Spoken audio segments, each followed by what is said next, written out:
পাকশীতে শহীদ রাষ্ট্রপতি জিয়াউর রহমানের ৪৪তম শাহাদাত বার্ষিকীতে স্মরণ সভা, দোয়া মাহফিল ও তবারক বিতরণ অনুষ্ঠান অনুষ্ঠিত হয়েছে। ঈশ্বরদী প্রতিনিধি টি.এ. পান্না জানান, আওয়ামী লীগ থেকে অনুপ্রবেশকারী ছাড়া শহীদ জিয়ার আদর্শে বিশ্বাসী বিএনপির নেতাকর্মীরা কখনো লুটপাট, চাঁদাবাজি ও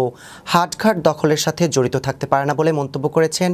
ঈশ্বরদী উপজেলা বিএনপির সাবেক সভাপতি আলহাজ বীর মুক্তিযোদ্ধা শামসুদ্দিন আহমেদ মাথিলা সহ স্মরণ সভার বক্তারা বক্তব্য রাখেন। শনিবার দিনব্যাপী হাসেম আলী মিলনায়তন চত্বরে পাকশী ইউনিয়ন বিএনপির পক্ষ থেকে শহীদ রাষ্ট্রপতি জিয়াউর রহমানের শাহাদাত বার্ষিকী উপলক্ষে আয়োজিত স্মরণ সভা, দোয়া মাহফিল ও তবারক বিতরণী অনুষ্ঠানে প্রধান অতিথি সহ বক্তারা তাদের বক্তব্যে এই মন্তব্য করেন। স্মরণ সভা, দোয়া মাহফিল ও তবারক বিতরণী উদযাপন কমিটির আহ্বায়ক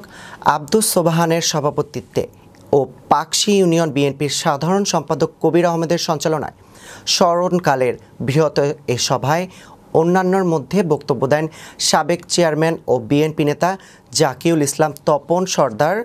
সাবেক চেয়ারম্যান ও বিএনপি নেতা আমিনুল ইসলাম কেনেডি, সাবেক চেয়ারম্যান ও বিএনপি নেতা আব্দুল মান্নান, অধ্যক্ষ আক্তার আনজাম হোসেন ডন, রঞ্জু মিয়া, আয়ুব হোসেন দুলাল, আব্দুস সাত্তার, আলহাজ আকমল হোসেন, আলহাজ হাজি হক, মোক্তার হোসেন, সাজিদুল ইসলাম উজ্জ্বল, মোহরম মাস্টার,